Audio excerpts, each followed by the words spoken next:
Eto na nga mga chong, marami tayong basketball updates. Jordan Heading, excited na sa kanyang magiging debut game kontra Barangay Ginebra. Barangay Ginebra, kailangan na nga ba ng bagong sistema?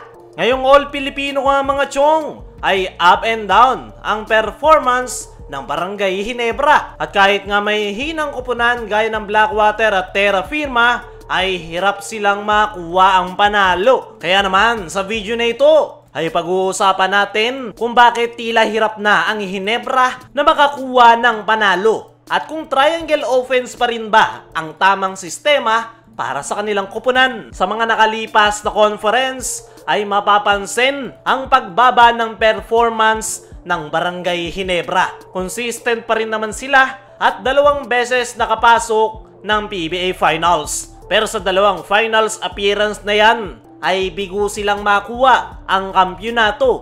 At ngayong All-Filipino ay tila struggling nga sila ngayong elimination round. At isa sa mga dahilan na madalas banggitin ng mga analyst na dahilan kung bakit nag-i-struggle ang Barangay Ginebra ay kabisado na ng lahat ng kupunan kung papaano i-counter ang triangle offense. Sa mga nagdaang panahon, subok na yung triangle offense ni Coach Tim. Yan nga yung kanyang bread and butter sa mga championships na kanyang nakuha. Pero ngayon ay nagiging predictable na yung kanyang opensa. At yun nga yung dahilan kung bakit 2 beses na silang nilalampaso ng TNT sa finals. Na-expose na yung sistema ni Coach Tim. At isa pa sa kanilang problema, hindi tumatakbo ng maayos yung kanilang triangle offense dahil wala nga silang legitimate big man na pinaka-anchor sa sistema ni Coach Tim Cone.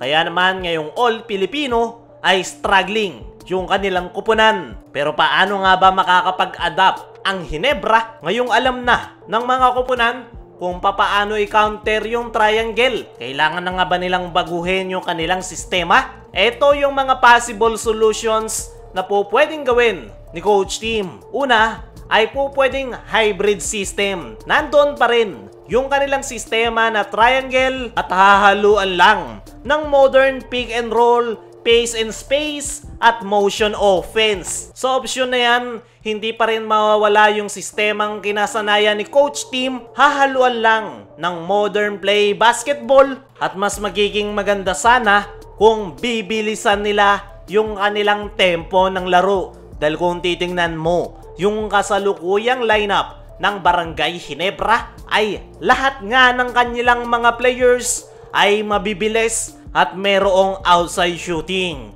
Pasok na pasok nga yung kasalukuyang lineup ng Ginebra sa run and gun system. At sa tingin ko, yan ang kailangang i-utilize ni Coach Tim sa Barangay Ginebra. Imagine mo na lang kung dadaanin nila sa bilis ang laro ay napakahirap pigilan ng Barangay Ginebra.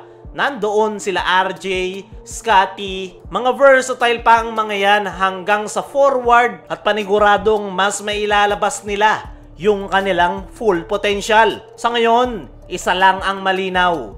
Hindi na sapat ang never say die at triangle offense kung hindi sasabayan ng pagbabago. Nasa modern day of basketball na nga tayo. Okay naman yung sistema ni Coach Tim na triangle pero outdated na nga yan kaya madali silang naka-counter ng kalaban nilang kupunan. Pero kung gusto ni Coach Tim na nandun pa rin yung kanyang opensa ay pwede namang hybrid triangle offense pero mas bagay talaga sa Ginebra ang run and gun offense dahil sa kanilang kasalukuyang lineup at kakulangan sa big man. Kaya mga chong, ano ang masasabi nyo? Dapat na nga bang baguhin ng Ginebra ang kanilang sistema?